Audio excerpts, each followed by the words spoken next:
It's 5:30 and we'll call this meeting of the Public Works and Highway Committee to order. Attendance shows that all but Rick Miller, committee member Rick Miller, who is excused for his absence tonight. We'll take approval of minutes from November 1st. I'd like to make a motion to approve the minutes as written. I'll second it. No changes to the minutes? We'll vote. All in favor? Aye. Opposed? It's unanimous. Moving on to public comment. If you are here for the water issues, we'll take your comments after we have a presentation, which may answer some or all of your questions, hopefully. But I would like to recognize Trustee Hudson, who would like to read a commentary into the record that he did receive. I was sent a comment via email and I was asked to read it from a constituent, so I'll do so now. Hello, when we received our last water bill for the third quarter, what a surprise. No information about the increase was included, nothing included in the Germantown letter on website at first. Also, we heard it at a board meeting before the newsletter started in mid-year that the newsletter would be included someday in the mailing of the water bill too.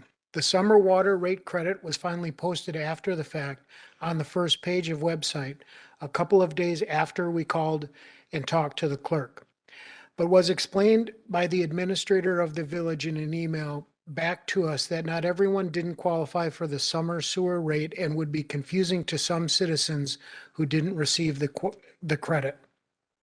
After having our water meter changed out on June 1st, 2022, we understood that a final reading would be done on the water meter, which it was. Also, we were aware of the credit that we would receive sometime down the road for the overpayment, which was explained to us by the clerk. But it would take a while to receive back from the village.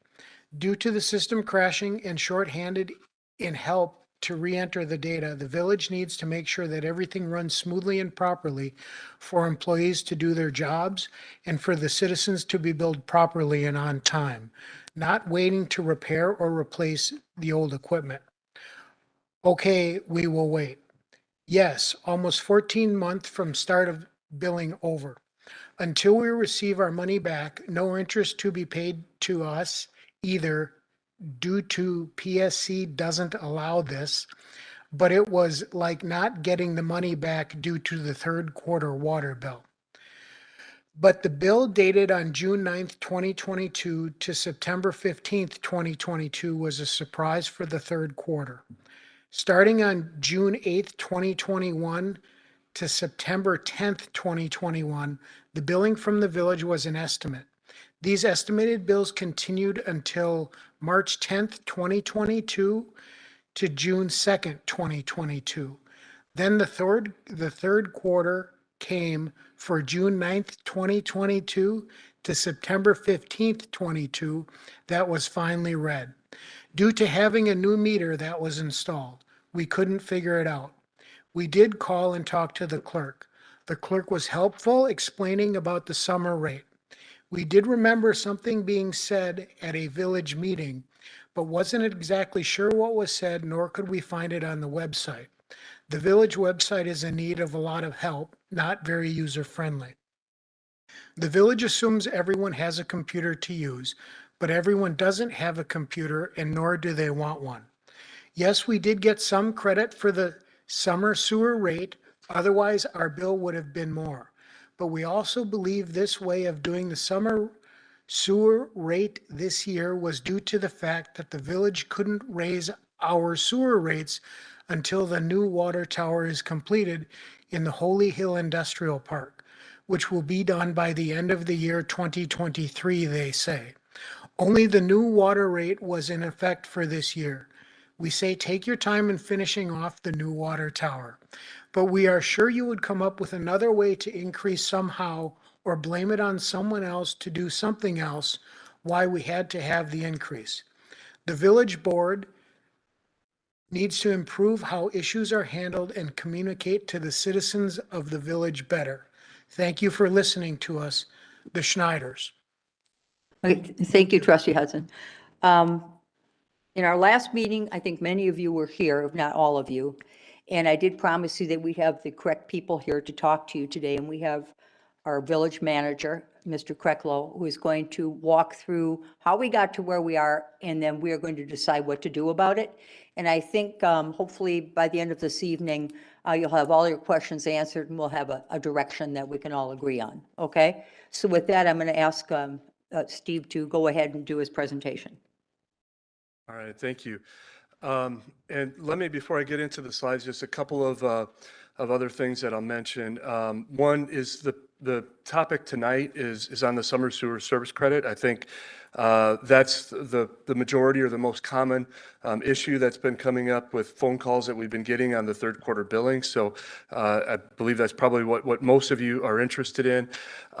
We also, as the comment that was read into the record by Trustee Hudson, there have been some questions about the reconciliation between the estimated billings that some people had and the actuals.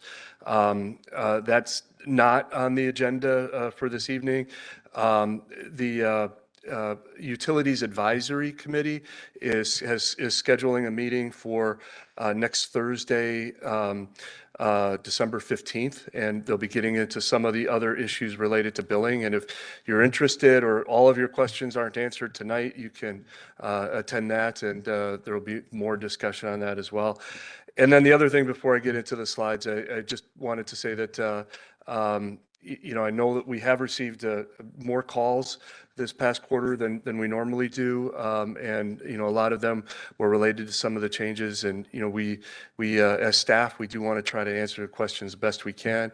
We appreciate the patience that residents, customers have when they call in with questions, and we try to provide answers as quickly and as accurately as we can.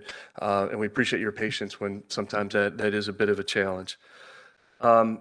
I'll start out just by explaining and going through what the previous summer sewer service credit was and how that worked. So before 2022, the village had in its ordinance a summer sewer service credit that was applied to both the second quarter and the third quarter bills. And the second quarter is April, May, June. The third quarter is July, August, September. And those were based on the lesser of the actual reading from the meter. So the system would compare what was the reading that came off your meter for water usage during the second and third quarter. And then it would compare it to the formula that's listed on the bottom box here. It would add the first quarter and the second quarter, take the average of those two, divide it by 2, and then multiply it by 1.15. And then whatever you would be billed for the lesser of what you used, or that formula that looked at quarter one and quarter two. I'm sorry, quarter one and quarter four. I apologize. So staff came to the Public Works Committee and the Village Board last March, and said we should be taking a look at how we're doing summer sewer service credit at this time. And there were a number of reasons for that. One is that the old billing system, MSI, which we're working to replace right now, we will have one more bill that's generated out of MSI in December, and the first bill that you get next March will be in the new billing system. And the MSI system is a very old system. If any of you deal with computers, it was a 1990s era system. The programming was all done in COBOL. And the company, Harris, which owns and operates MSI, has been, I guess the best way to put it is slowly going out of business.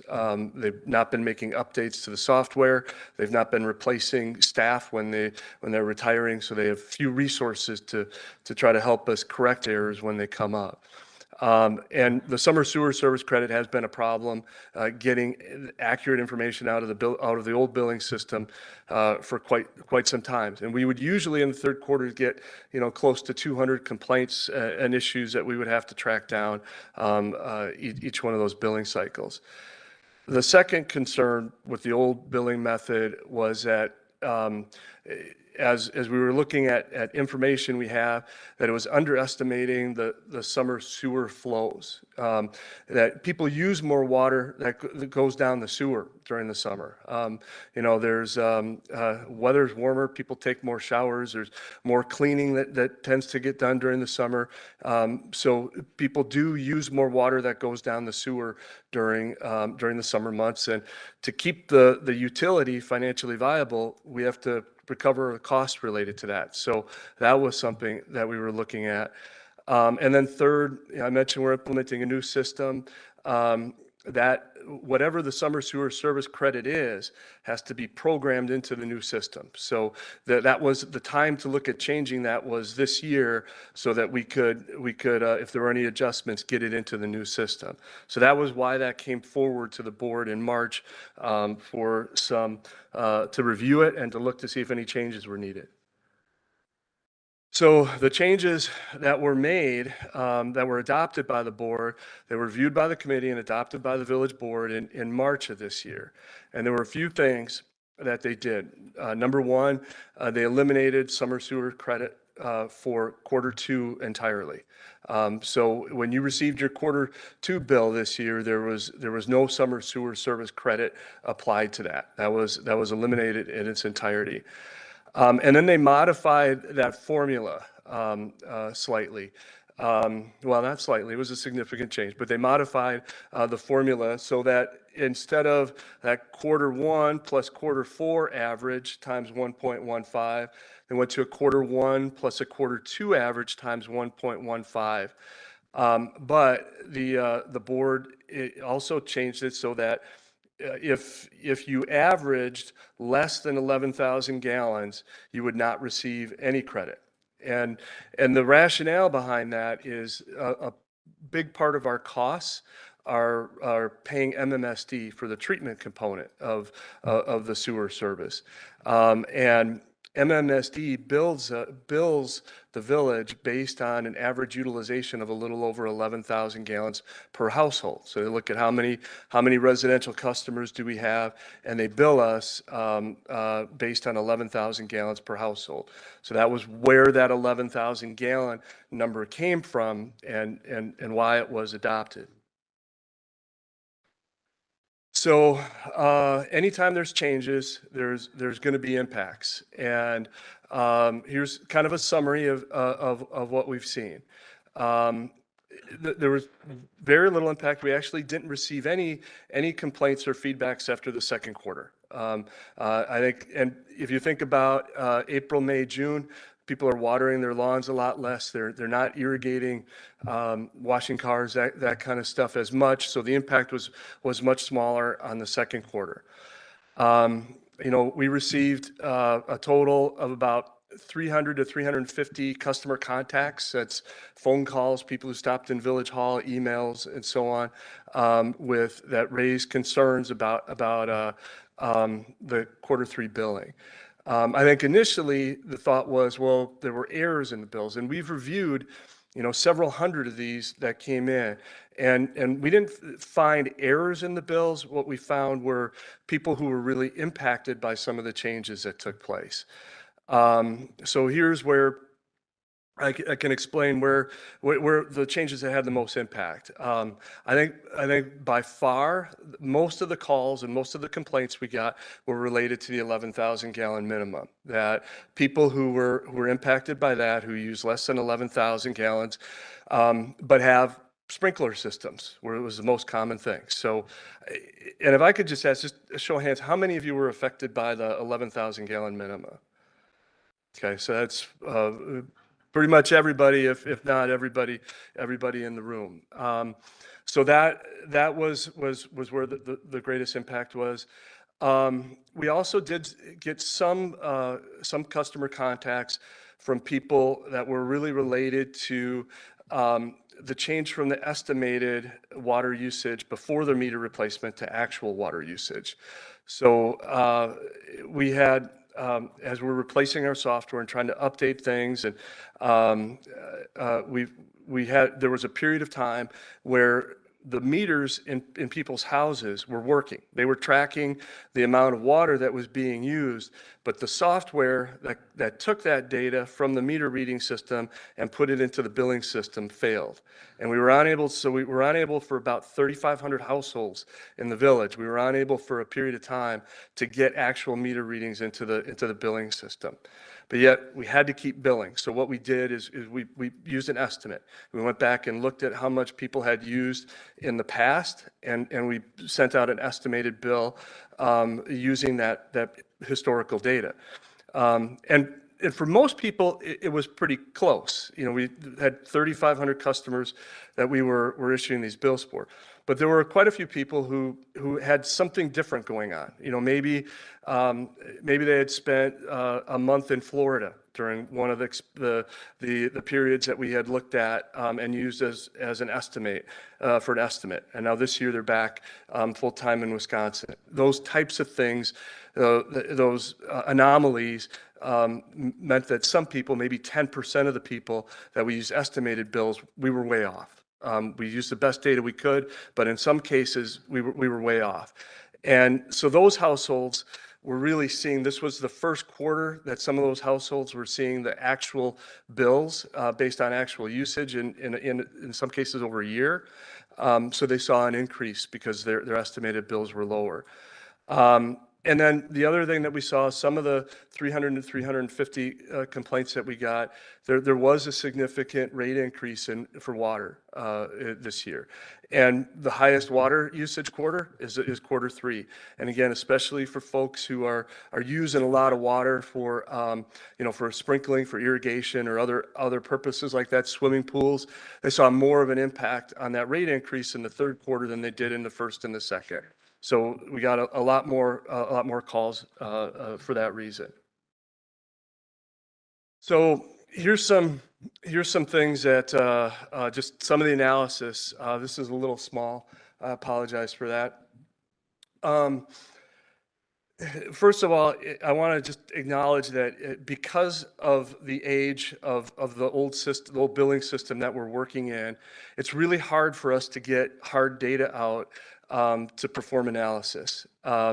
Just for example, most modern software, if you want to run a report, you can download it into an Excel spreadsheet, and I'm not the greatest at that stuff, but there's all kinds of analysis you can do with Excel to try to look at numbers and filter and sort and do all kinds of things like that. MSI doesn't have that capability. When we run a report, we can only get it in a PDF format, which means that there's no analysis that we can do. If we want to do any sort of analysis, we have to rekey everything into an Excel spreadsheet, and it's difficult for us to do that on any sort of scale. So I kind of qualify the statements about what we see or what the analysis is based on the fact we can't pull a lot of data out. And even though there's a full room tonight and your concerns and your issues are really important, really we have 6,700 customers.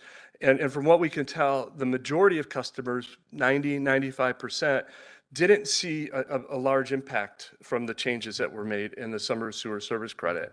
However, there's a smaller number, probably 200-300, maybe 400 customers saw a very significant impact, and that's why you're all here tonight. And again, it tended to be people who use less than 11,000 gallons during the first and second quarter, smaller households, but use a lot of water for irrigation purposes or things like that during the third quarter.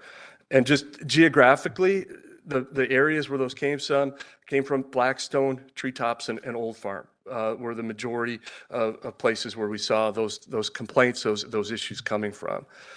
The other thing that we did see generally is that, again, with people calling in, they felt the impact of the water rate increase just because they used more water in the third.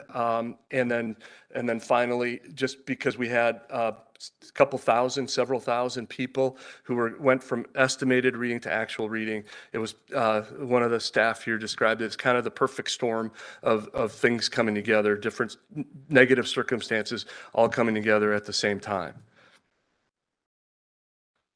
So what are the options going forward? And this is for the committee and for the board to take a look at. And there's two directions that I think the board could look at as far as adjustments going forward. And the first one is the top box, and that's really related to deduct meters. And that's the way that some communities have gone more in that direction, where quite a few of them don't have the summer sewer service credit at all. And the way that they address the fact that a lot of people use water during the summer months that doesn't go down the sewers is they encourage, or in some cases incentivize customers to put deduct meters so that there's an actual reading that you know how much is not going down the sewer, how much is going into an irrigation system. So that's one direction that the board could go. The other direction would be to eliminate the 11,000 gallon minimum, and to try to address some of those financial concerns that I mentioned earlier, increasing the multiplier for the average from the first and second quarter from 1.15 to 1.25. And in essence, what that would be doing, instead of a large impact on a smaller number of customers, it would be a small impact on a large number of customers. That's something that would affect everybody who gets the summer sewer service credit. I just ran a couple of quick calculations on that, and increasing that ratio would increase the bills for people who get the summer sewer service credit about $6 or $7 for every 10,000 gallons of water used during that quarter. So it'd be a much smaller impact than in the case of the 11,000 gallon minimum. You know, there's some people who are impacted by 4 or 5. And I think in one case I saw one that was $800 for the quarter. So it would be kind of distributing that financial impact over a much larger group. Just some quick background, and not that this is the information that you can have, even though it's not necessarily directly relevant, but there are 8 communities. We were able to get information from 8 communities that provide the summer sewer service credit, 28 communities that do not provide it any longer. I do have some information on the deduct meter, if that's an area that you're interested in more information. Again, that would be connected to the irrigation system or the hose bib. It is integrated with the village meter reading system. So as we read the meters and collect that data, we would also be collecting data from the deduct meters. Customers are responsible for installing the deduct meters. It's not something the village can get involved with. A plumber has to do that and provide that service. We contacted 4 local plumbing contractors to get a better idea of what it would cost, and we received estimates ranging from $650 to $1,500.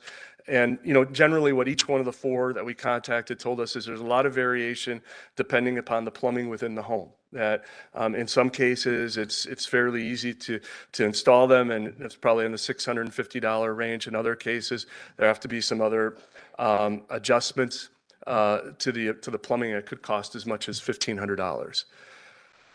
The village we do have some deduct meters that are currently in use. Some households and do currently have the deduct meters. There aren't many of them, but there are some. And there is a quarterly fee to have a deduct meter. It's $9.69 a quarter for a 3/4 inch connection. If that was an option that the village board wanted to pursue, one of the things we could do is reimburse customers. There would be a permit required to put this in. We could reimburse customers for that, and we could, waive the quarterly deduct meters for the first year in order to try to help with the cost of that. The elimination of the 11,000 gallon minimum is, again, the other direction. And, that was added to try to match the MMSD billing methodology. Estimating, I think we probably, out of the 350 contacts, probably 150 to 250 of those households were affected by the 11,000 gallon minimum. They tended to be small households with sprinkler systems. We've seen impact $600 to $700 on the third quarter bill. Again, the recommendation from staff would be if you do eliminate the 11,000 gallon minimum, to consider increasing that multiplier to keep the utility financially stable. And then that leaves us with all of those things. Either one of those options would be going forward. And that leaves the question of the third quarter bills and how to address those. There does need to be some action from the committee or the board to do that. So staff can adjust bills when there's errors, or if there is data issues, or some anomalies like that. And again, just from the several hundred that we've gone through, that wasn't the case with the third quarter bills. There were impacts and there were issues and complaints about them, but it wasn't because there was something wrong with the billing process. It was largely, again, I think the greatest factor was the 11,000 gallon minimum. If the board decides to change the 11,000 gallon minimum and would like to do something to address this year's third quarter bills, what I would suggest is that you pass a motion that would authorize and direct staff to issue adjustments to customers who were impacted by that. Now, I also want to state, and you can see from some of the comments, we have a lot of things going on in the utility billing system right now. We've got an old system that's failing, and we're trying to implement a new system at the same time. We've got one utility billing clerk and a clerk treasurer who has a lot of other responsibilities that she has to attend to as well. We try to get through things as quickly as we can. Anticipating that if the committee takes this direction, that we'll get several hundred of these adjustment requests. From a process perspective, what we would do is create a form for customers to fill out. We could make it available online. We could email it to people. We have hard copies available at Village Hall, whatever is easiest for people to utilize. Requesting the adjustment, we can review that. It will take us, some time to get through all of them, but we will get through all of them and get those adjustments to customers as soon as possible. For some of the other issues, not all of the 350 contacts that we had were related to 11,000 gallon minimums. Some of them were just a little bit of sticker shock from the rate increase and from the change from the estimated to the actual water usage.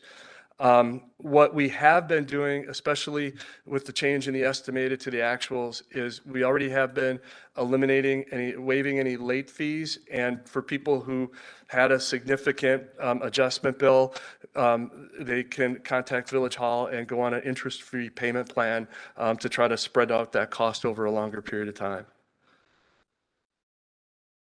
So the recommendations from staff, I would say even if, even if you're not going to require deduct meters, I think it's good to promote those, especially for people who utilize a lot of irrigation. And in a lot of cases, even if you eliminate the 11,000 gallon minimum, people with, some customers using 80,000 gallons of water during the third quarter, those customers may be better off with a deduct meter. And I think it's good to try to promote those.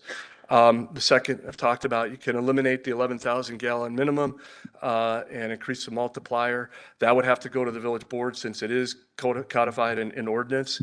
And the adjustment for staff, I've discussed that. And then the final thing that I haven't mentioned yet, I would suggest that that staff bring forward some modifications to the building code that would require deduct meters in all new irrigation and sprinkler systems.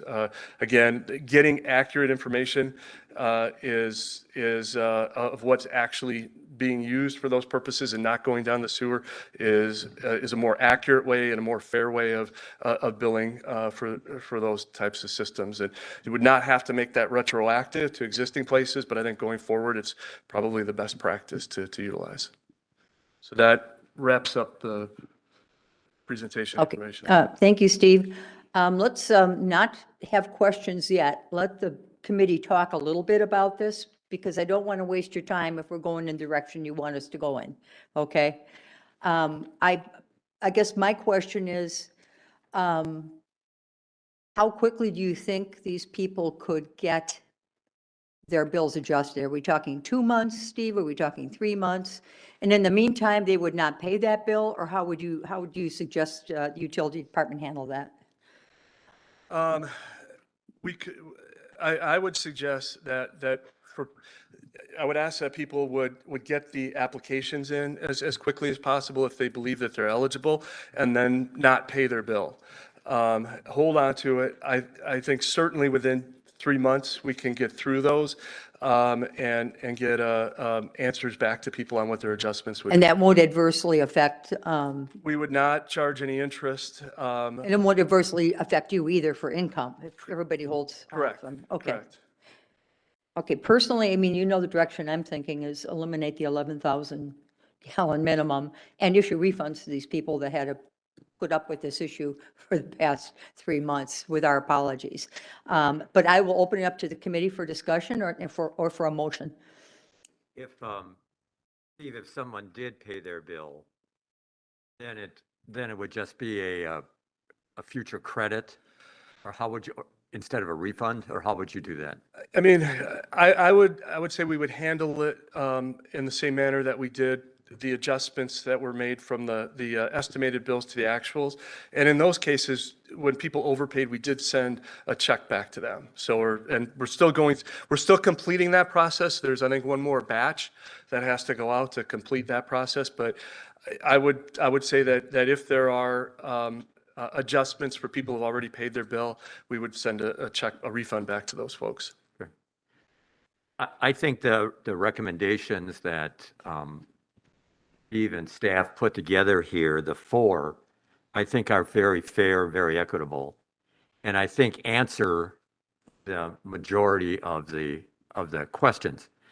The deduct meter, as you said, that's an individual thing to do to pay yourself, but like you said, we could waive the quarterly fee for the first year to help entice that. But also, I think your point on number 4 is make that part of the future, that it's mandatory, so that it's looked at. But I think these 4 steps here are very fair, and I think answer a majority of the complaints that have come in. Trustee Hudson. Yeah, I just want to confirm something that I think you said. So no matter the reason for the inability or the struggle to pay a bill, right? There is no pressure or threat to the citizens and homeowners. We can string out that payment, whether it's related to the 11,000 gallons or to the price increase. Am I understanding you correctly? We have the ability to set up payment plans, and with all of the changes that have come through, we have not been charging interest, we have not been charging late fees. When people do contact Village Hall, so we know that there's a reason for it, and we're able to record that. So I would say, regardless of the reason, if anyone is having an issue paying their utility bill, they should contact Village Hall. And if they contact us, we'll work with them. If it's because of some of these issues that we've identified, they will not be charged late fees or interest. Okay. I'd like to make a motion. What do I want to make a motion to do here?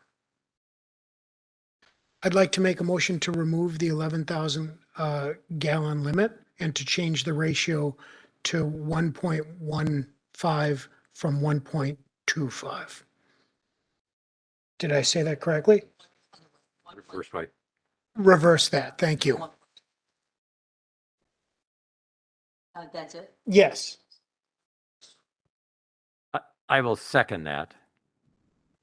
Discussion? You want to add some amendments to that? Well, my thing is that the recommendation sheet here, I think pretty much these 4 steps, I think are what we need, what I feel we need to do. And I think Trustee Hudson has some of those included in his motion, but can we just add or make another motion to add some of the others to that as Yeah. well? What do you want to do, Bill? You want to adjust it, Trustee Hudson, or do you not believe in all 4 things? It's up to you.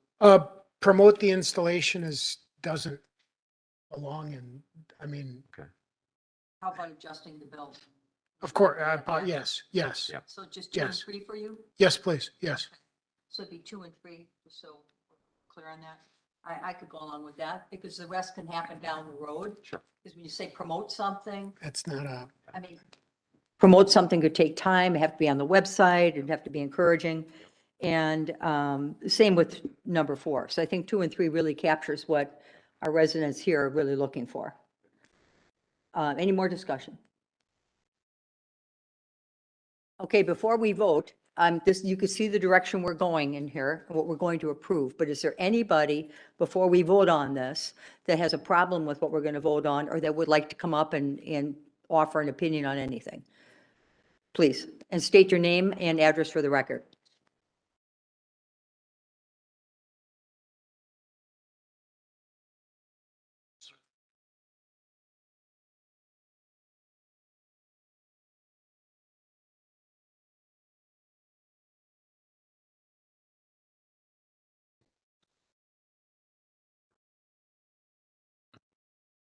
Does not want to work. The light's still on.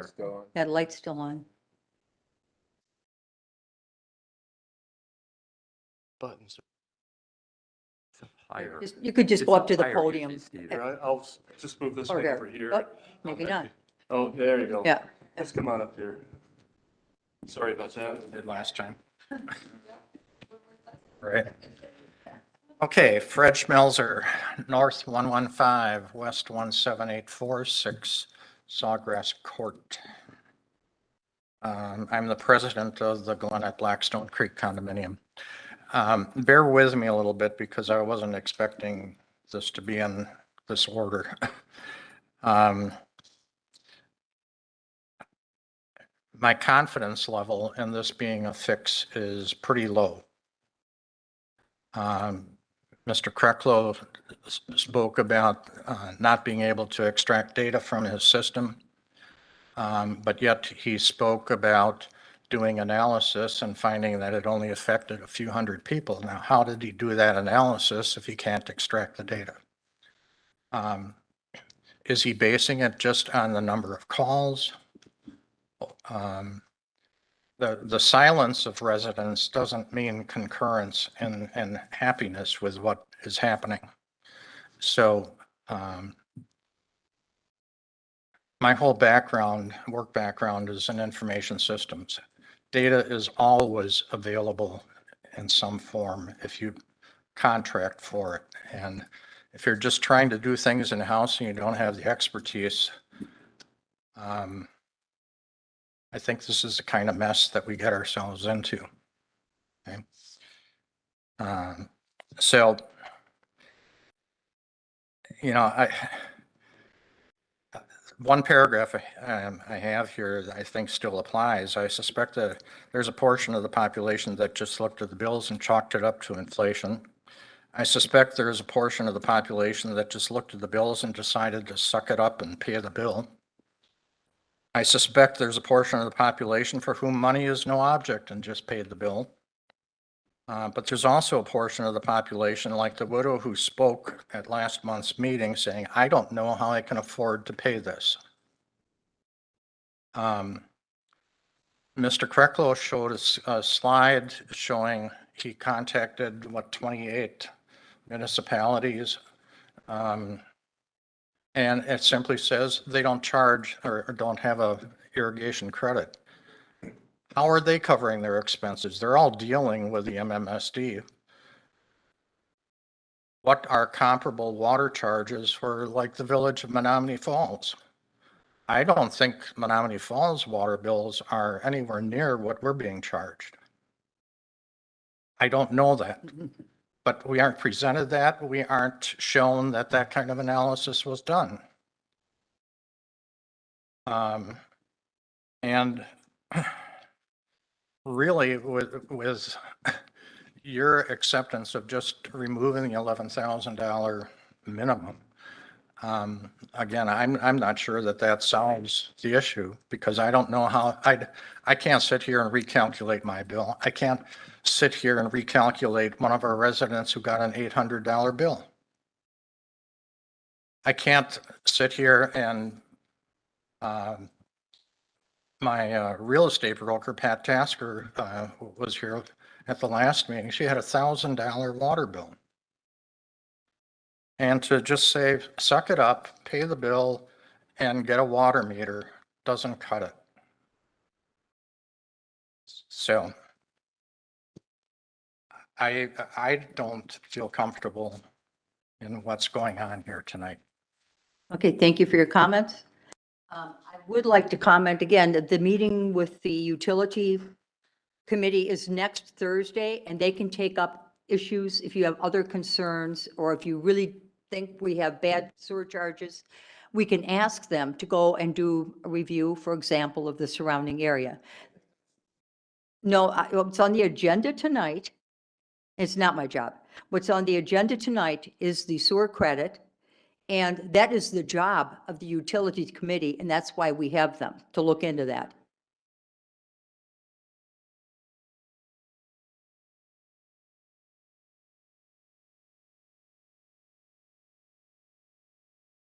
That might happen, and let it so be it then. My point is, the utility committee is the point to do this at, okay? And then they bring their findings back to us. But they are committed to finding answers to questions that you have. So it is the natural step, and I think a very smart one, to send this to them next week and have them meet that quickly and take a look at these other concerns. For example, you think our sewer rates are too high, is what I'm hearing. We don't know what Menominee Falls charges, but we think that might be less. They can find that out, bring that back to us for analysis and for action. Okay? That's where it would have to be. But tonight on the agenda, our agenda item is a summer sewer credit discussion, as I promised you the last time we were all here. And so that is what we're addressing tonight, which I hope will be helpful to you as a starting point. And then we can continue to look into other things. Is that acceptable? As a starting point, I would hope. Please come up to the podium.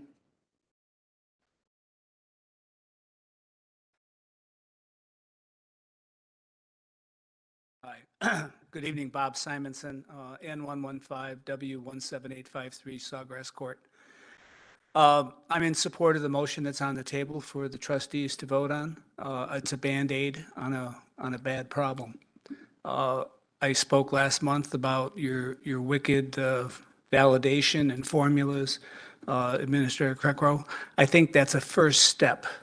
And to your point, trustee, next week in administration, understanding and validating the rate process that goes on in the village is the next step. So thank you, speaking on behalf of myself and some others, that we appreciate this first step, but there's more work to be done. And it has to be driven by, to Fred's point, data. Data drives everything, not formulas and plus 11,000, minus 11,000. It has to be data driven. Thank you. Thank you for your comments.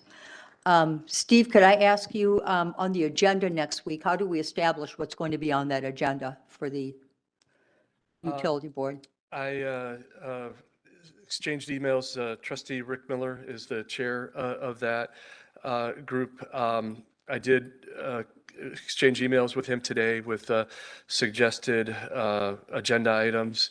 One of the things I would add to that, based on the comments that were here, is a view of the existing sewer and water rates. And we could put that on there as well. I don't want to, I can't remember exactly what was planned for that, but we can add these things to the agenda as they come up this evening. I think, to Mr. Schmelzer's point, I think we should maybe take a look at the surrounding communities and and also kind of look into, for anybody that might come to that meeting, how we establish those rates. Sure. It's pretty clear cut, so, Sounds good. thank you. Anybody else who would like to come up, and make comment? Mr. Zabel?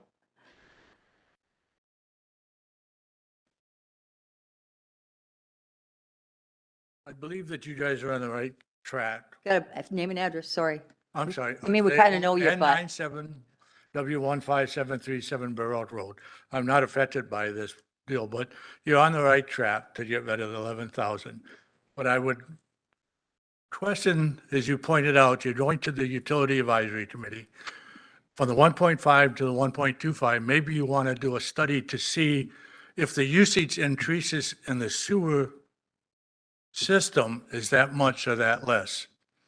Does it, if it, I'm sure Tim has information of how much flow goes through our well, goes through our pumping stations and stuff, so he can see where that increase is.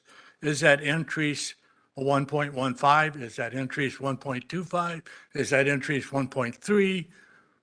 I think it would be a good deal. You have time now to the next third quarter billing to do a little study on it, a little background history, to see what number actually works and make sure people only pay for what goes in the sewer, not what is used outside of the sewer. So Okay. that's just my suggestion. Instead of trying to push it through tonight, let's take a little bit of time. As long as the utility committee is going to meet, and as long as they're going to do it, maybe it's time to look at where that usage is. All I Okay. suggest. Thank you, Art. We have, who would know where we came up with the 1.25? Would that be you, Steve, or Mr. Zimmerman? 1.15 was actually created by me back in 85. How? And we created it there, and I noticed that one of your ones that were pointed out that has a sewer utility, Oconomowoc, that guy used to be the treatment plant, ran our treatment plant here in Germantown before going to Oconomowoc. And it was his studies that helped let us produce that we only increase the flow that much, and this is back in 85. What it is now, I Okay, wouldn't bet you a yes, but you got to remember, when Germantown first started, we had flat rates. What Milwaukee bills us now is a flat rate. That's how we were in the beginning of the 80s and 70s. When we got in the sewer wars, we lost the sewer wars. The decision by the board is that they will pay by usage. So we started making changes and started doing corrections. And that's why we had the second and third quarter getting credits, because we knew those are the ones that people most of the time use water outside. Second quarter, everybody around Mother's Day is starting to plant flowers. The numbers go up, but not that much. But the third quarter is by far the worst. But like I said, I just suggest that you take the time to review what number you want to use instead of throwing out a 1.25 because it only adds $6 to the bill. But okay, thank you, Art. Steve, please. The 1.25 multiplier was actually what was presented to the committee and the board back in March. The sewer superintendent, Tim Zimmerman, is here. He could talk a little bit more about the rationale for that. The one thing I would say about about waiting is, and actually we have our budget manager here whose sole reason for being here is to see where this is going so that he can talk with Tyler Munis tomorrow because they've been holding, they're waiting for this decision, so they can, program whatever the decision is into Sure. the Tyler Munis software. And so we don't have a lot of time to go back and review that. Do you think Mr. Zimmerman can give us the confidence that 1.25 is the correct number tonight? Or is it something we'd have to wait on, or how do we come up with that number?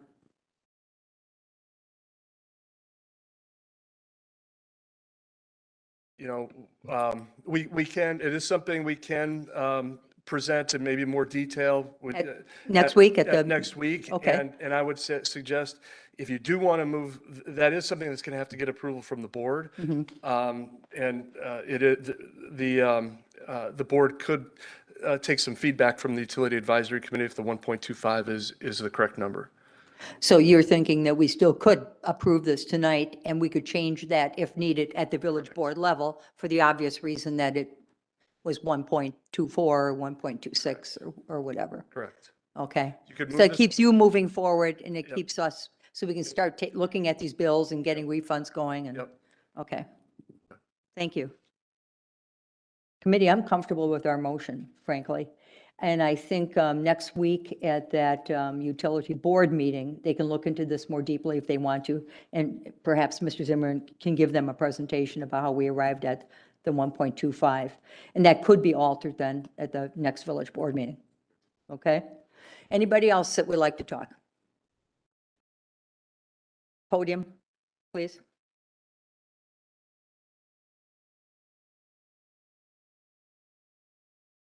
Sorry, I got a bit heated. It's okay. Just talking about the 1.15 versus 1.25, and somebody mentioning, I think it was Art mentioning, or somebody mentioning that there's sewage meters that keep track of the flow and so on. It raised a question in my mind. We have a lot more industrial usage in the village. And I would suspect that they're producing a whole lot more sewage than the residents are, or at least comparatively. So, you know, is there a number that applies to residential water usage versus industrial usage? Can that be metered? Is that part of the analysis that needs to be done? We could certainly add that to that very busy agenda next week. Thank you. Anybody else that would like to comment? Okay, if not, board, any more discussion on this? Then we will vote. All in favor? Aye. Opposed? It's unanimous. So what's going to happen next is, what time does that utility board meet? Do you remember? It will be, was it 5:30 or 6? I believe it's actually at 6 o'clock. It's meeting at 6 o'clock next Thursday. Next, in this room, correct? So be in the boardroom next Thursday, okay? And they're going to have quite the agenda. This would be good for them because they haven't met in quite some time, so they're going to probably really enjoy this. And if through their analysis, they would come up with 1.24, 1.3, whatever that one little number might change to, that would be brought back and be amended, and would be handled at village board level at the next board meeting, okay? So now this has to go on to the village board, what we just did tonight, and we have to all approve it on the board level, okay? So that's the next step. But as far as we're concerned, what we have basically just done tonight as a committee, the recommendation we're taking to the board will be to eliminate the 11,000 gallons and to issue refunds. And there will be some type of form made for you to fill out so we can get that process going. Okay? Okay. Thank you all for your patience. I know if it was my water bill, I'd be sitting out there too. So my heart goes out to you, but thank you for your patience, and I hope we can get this right for you.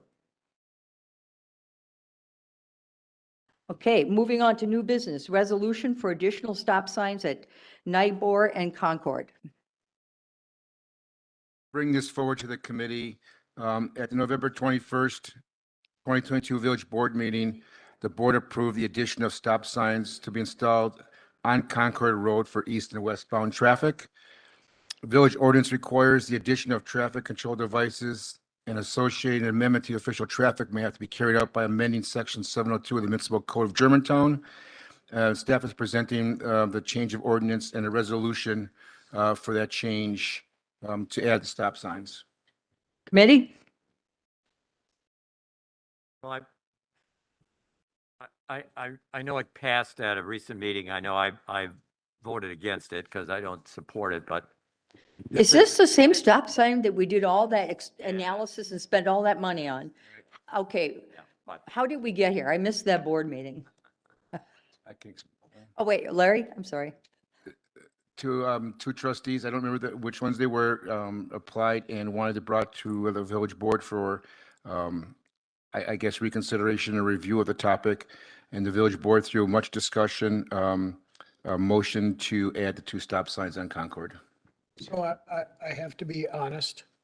It was three trustees, Myers, Miller, and Hudson. So why did you bring it back after the analysis and we're supposed to be data driven? And I think that's where we ended up at the committee level here. Because we had asked certain things of the residents to complete, and those residents had completed all of those steps. What was that? It was the gathering of a completely new set of petitions. One of the trustees, not me, actually went out and measured the road with and without cars in.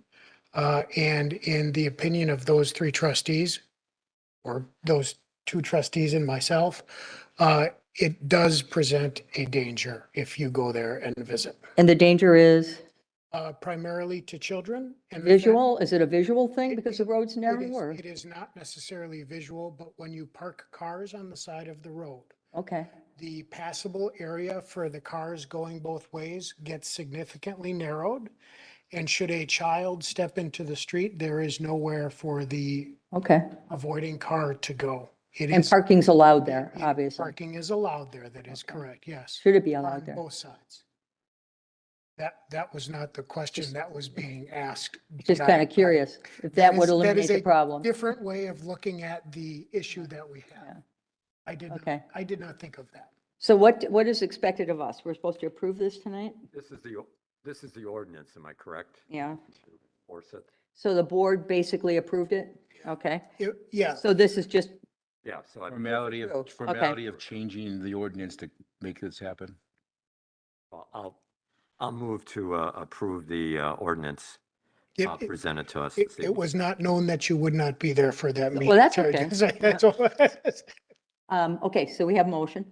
I'll second the motion. Motion is second. Any more discussion? What happens if this fails? I'm just curious. That's- There will be no stop sign there is what I would say. I know. Okay. But no, I mean, I understand that there's a lot of citizen input to this. Any more discussion? I am not going to vote for it because I am data driven. And for what we spent and the reports we got, I go by what was happening there. So that's just my opinion. I respect and understand. That's why I'm giving Bill a way out Making here. me think here. Okay, Still go to the village board, just a resolution. just a resolution. If It we- could- if we This did- would normally be on the consent agenda, right? Well, Yeah. it could go to village board without a positive recommendation from committee. I mean. That's probably what's going to happen. Yeah. But anyway, all in favor? I, Opposed? Aye. Okay, village board without a other recommendation.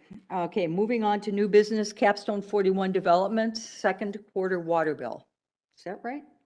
Yeah, Yes. So. I'm just tired of talking about water.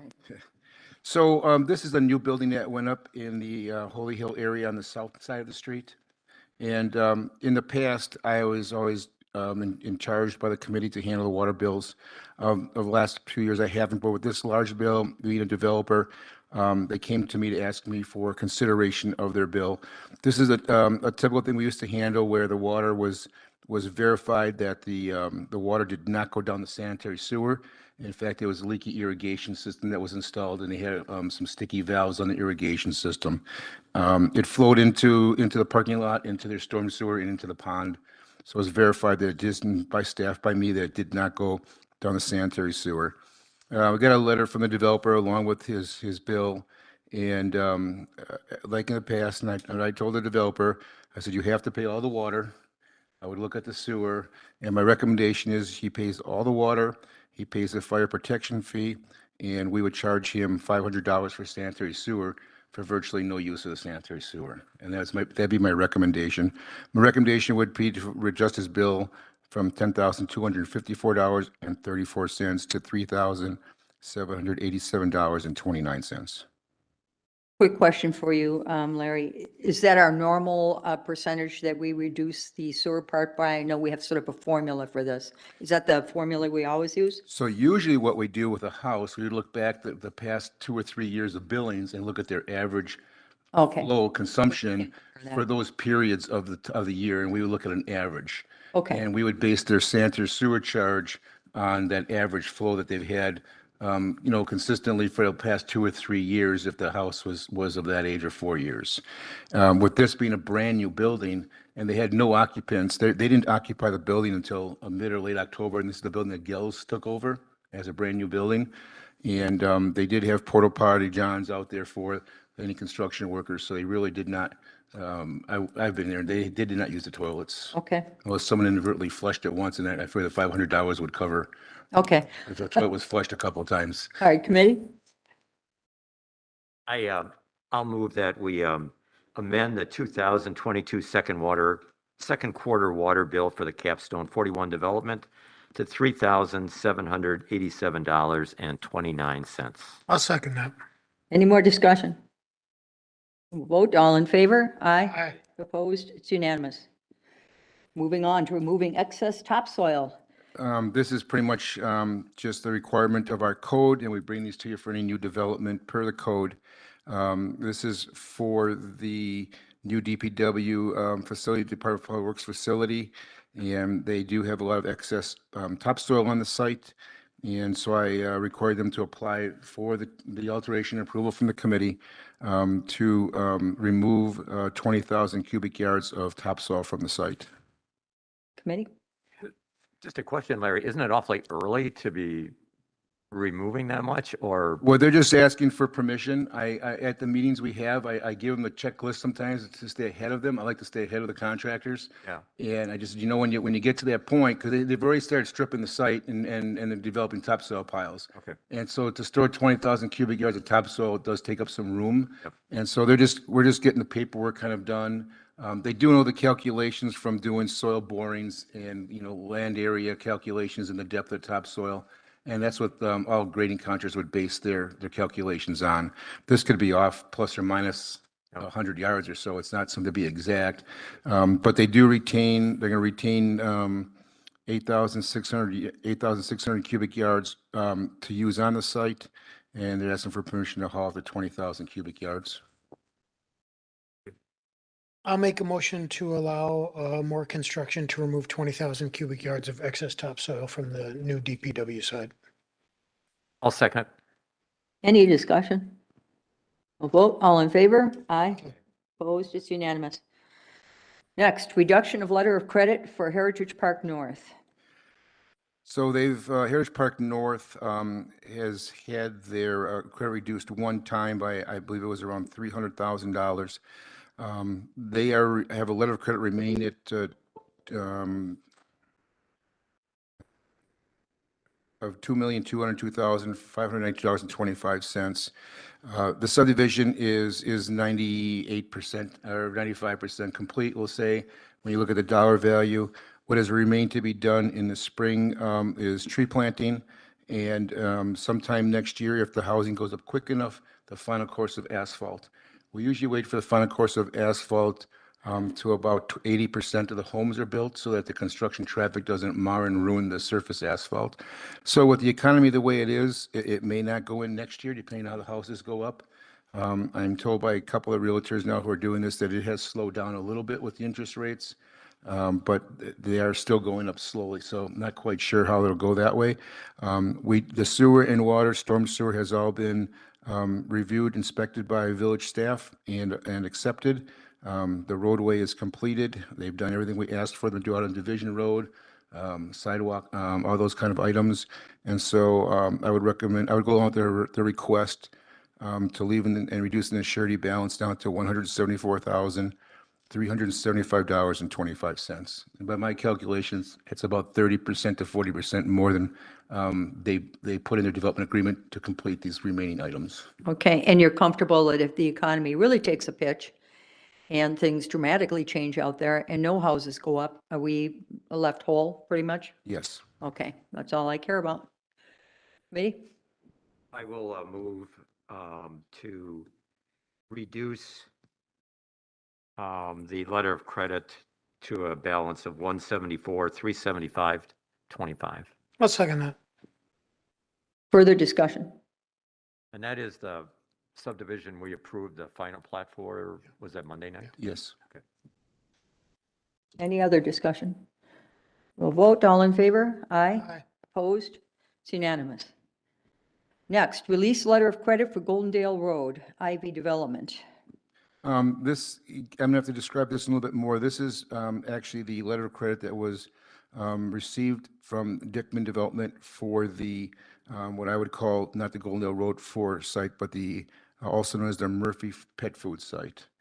The only public improvement there, which the LOC requires for, was the installation of water main. The water main has been installed and completed and accepted.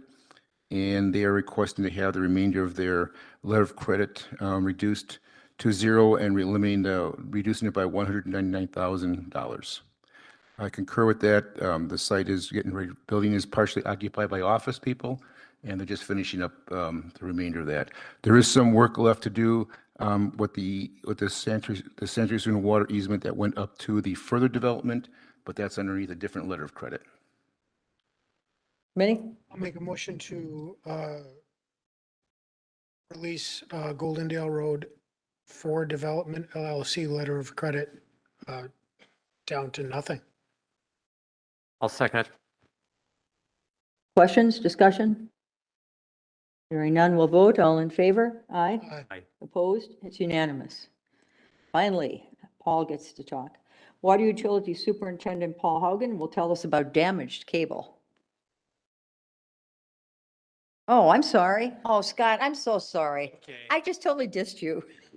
It's okay. Well, good evening, everybody. Just want to take a few minutes of time tonight. My topic is pretty much informational for discussion only. But I just want to kind of share a little bit about the upcoming winter operations here as we get closer to the snow flying. We've seen a little bit of it here already.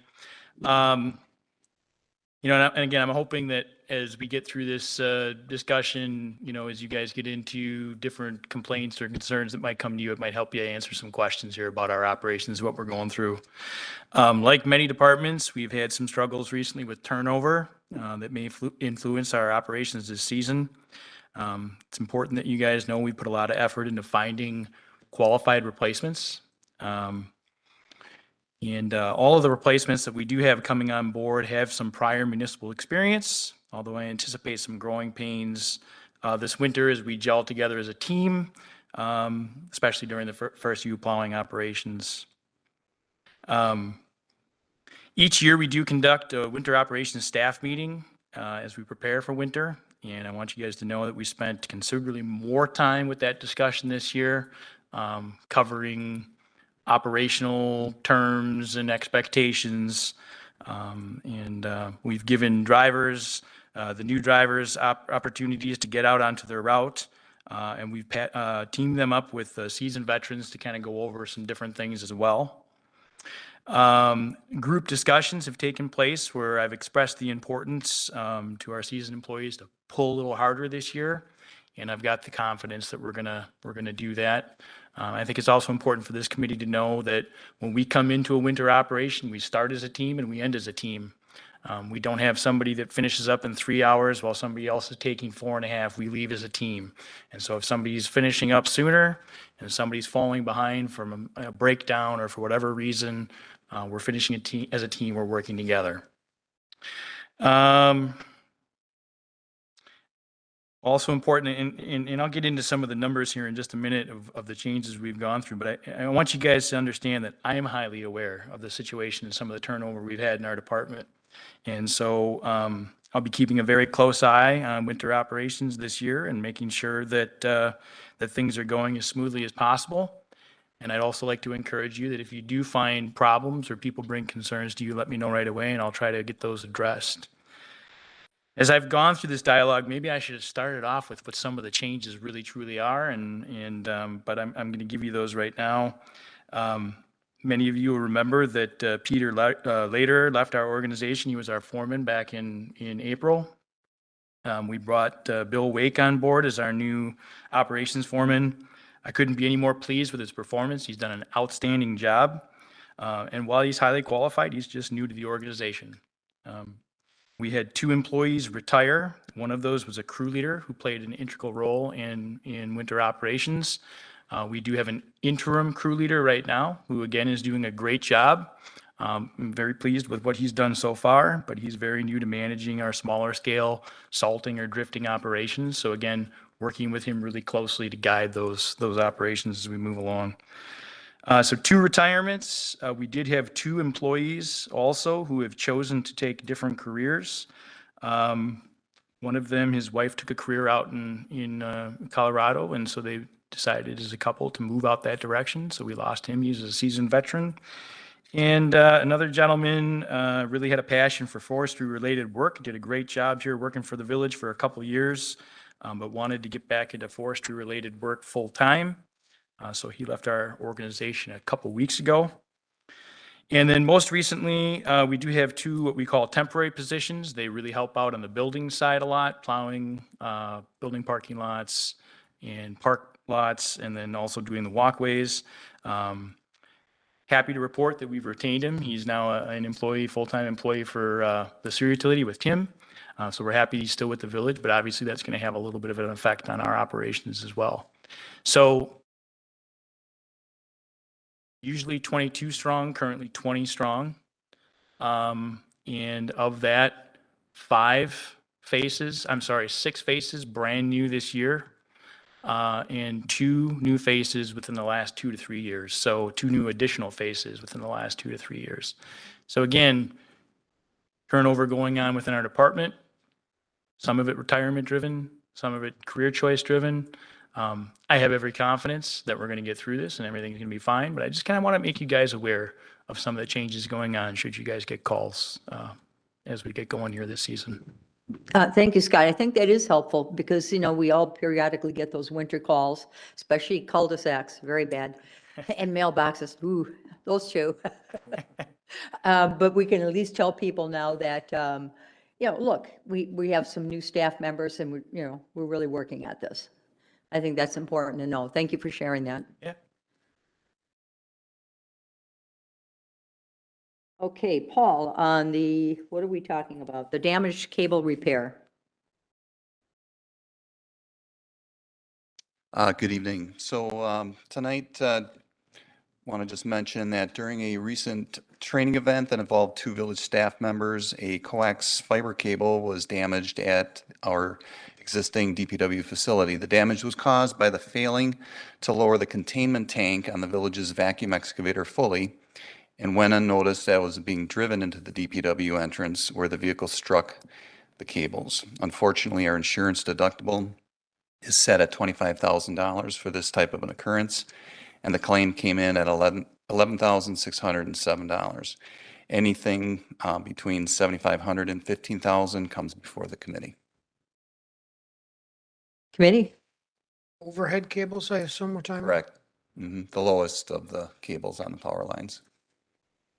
New employee? These are veteran. See, this must be very hard for you to be standing up there tonight. It's hard, and it's also probably harder for the staff because they're They run at a top level of our organization, and they're good staff.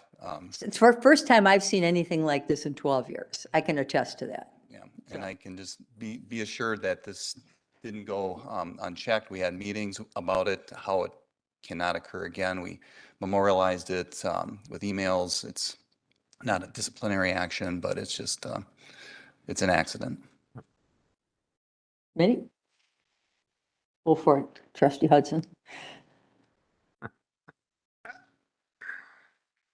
It's not a disciplinary action, and it's $11,500 worth of damage. Question mark? We looked at their career history at the village, and this would be, it wouldn't be an offense where this is like the sixth operating motor vehicle offense or damage to equipment. We believe it's a tiered process, so we did document it, and it's in the record. We'll stop. And I can hear where Trustee Hudson is coming from. Accidents do happen. This is an expensive accident. And how long has the employee been working for the village? I believe both of them over 20 plus years. I guess that's what is kind of bothers me a little bit. I could see an inexperienced person maybe rushing or, whatever. And this is an experience. But we can't go back and charge them. Or we'd have no employees here. I just feel, were they given some type of a written then letter, a reprimand, somewhat in writing? We have it documented as an event. In their personnel file or what? Yeah. Okay. Steve, can I just ask you, your Yeah, I would say that I probably would have worded this a little bit differently than Paul did. That's not been there's not been a suspension or any punishment along those lines. But I think the fact that it is documented, it is in their personnel files. To me, that is a personnel action. And again, from what I understand with this is, they have been here for 20 years. They haven't had incidents like this in the past. I think if there were to be another incident, then there would, as Paul mentioned, would be progressive discipline. That, I look at this as being a warning. It's documented in the file, and I think from my conversations with Paul, that's been expressed to the employees that this is not acceptable. It's not something we anticipate would happen again in the future. And if there is something along these lines again, that the next steps in progressive discipline would take place. Okay. Trustee Hudson. Sorry. So how does this play into the merit review process? These employees are, and correct me if I'm wrong, but they're within the DPW union. They're not part of the merit review process. So it doesn't. They are salaried. Oh, I'm sorry. I thought these were the union employees. So yes, that would be a factor that will have to be looked at as part of the merit review process. How often does something like this happen where there's greater than, say, $2,000 worth of damage? I mean, in my career, this is the first one I've ever dealt with, so. Okay. And as I mentioned in all my time on this committee anyway, and on the board, first time I've heard of anything of this magnitude. And it sounds like a terrible misfortune. I feel for these two guys, but at the same time, they screwed up. Do you understand how it happened? I mean, did they tell you what was going on, or? Well, our vacuum excavator, it is a very detailed piece of equipment, multiple functions, valves, operational procedures. it just happened. They forgot to lower the containment tank. Thank you. I'll entertain a motion with the idea that this does have to be paid for, and we really don't have much choice. I'll move at this time to follow the recommendation, which is to take 60% of the, out of the water account, which would be $6,964.44, and 40% out of the DPW account, which is $4,643. I'll second that. Any more discussion regarding this?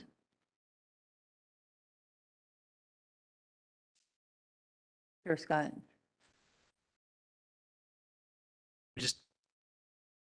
I know where you guys are going already and you're making your recommendation. I just want to say something to the two employees, again, as Paul mentioned, seasoned employees, excellent employees. And when it comes to discipline, memorializing, I don't think there's anything we could do as managers that are going to make those guys feel any worse about what took place that day. I really don't. Certainly memorializing and like Administrator Krecklo said, if it would happen again, that discipline could potentially follow progressive discipline. I do want to add, for the employee that was involved from my department, he's an integral part of what we do. And I rely on him heavily as we're pulling things together for January's budget meetings, January's Public Works meetings, where we're talking about equipment maintenance and all those kinds of things. So while I understand the concern and I certainly appreciate it, just a really, really integral part of my department. So things like layoff or different things like that, that would probably in the long run end up hurting us as we get into the next few weeks and we're trying to order equipment and different things. So I just bringing that perspective as well. Certainly know that both those guys feel horrible about it. But as we look at like their performance evaluations, I would only speak about my employee. His performance on many things far outweighs and I think the cost savings that he's bringing to the village by doing an excellent job at what he does, speccing equipment. Even though this is a misfortune, it far outweighs monetarily the difference. I guess that would just be my comment. Thank you, Scott. Throw that out there. So we have a motion on the floor. We have a second. Any more discussion? All in favor? Aye. Unanimous. Thank you. Thank you, Paul. That brings us to the projects. Larry, is there any specific one that you would want to pull out and talk about? It looks pretty much like what we've been looking at. Ah, It's not complete.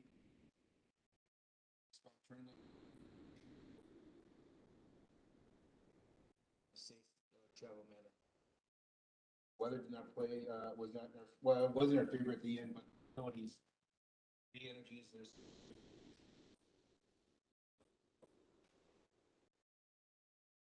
anybody want to pull anything out of the projects and ask questions? Just say that Century Lane and Lovers Lane, terrific. I mean, from what it was. And those people certainly got to be happy driving out now compared to what they had to do. So excellent job on getting that done. I do have a question. We do our own street sweeping, correct? Yes. Periodically, I'll see the street sweeper go through the subdivision following the route, but with all of the equipment turned off, I assume that's some type of training process? Yes, Scott, on that one. I assume that's some type of training process? Street were going through a subdivision without in operation. So following the route, like not going from point A to point B, but it would be, it's going in dead end cul-de-sacs. And just following a route, but not actually sweeping the streets. And is that I just assume it's some kind of training exercise that's going on. We have, and just as a clarification, you're saying the street sweeper? Yes, yeah. So we have, again, one of our retirements was a guy that ran the sweeper almost almost every day in the fall, especially when it was related to leaves. Again, with the new staff coming on, we did have 2 new employees that were out with somebody's season that were doing some Right, so- training. okay. Yeah, Yep. yeah. Sorry, I missed the beginning of the question when I was back there. So, yep. Thank you. Anything else from the projects that we want to talk about? If not, we'll take a look at when we're going to have our next meeting. The next Tuesday would be January 3rd. Because of vacations and that type of thing, or? Okay. I'm thinking that too. Sure, no problem. How about the 10th? What works, the 10th on Tuesday works for you? Does that work for you, Bill? Or the 11th? We could do Tuesday or Wednesday. 11th would be better. Does the 11th work for you, Trustee Hudson? Well, let's do the Wednesday, the 11th at 5:30 PM, okay? That's, yeah, perfect. We'll try it for a couple times. If it works for everybody, we'll keep the 5:30. Okay? And with that, we'll call the end of this meeting at, looks like 6:55 PM.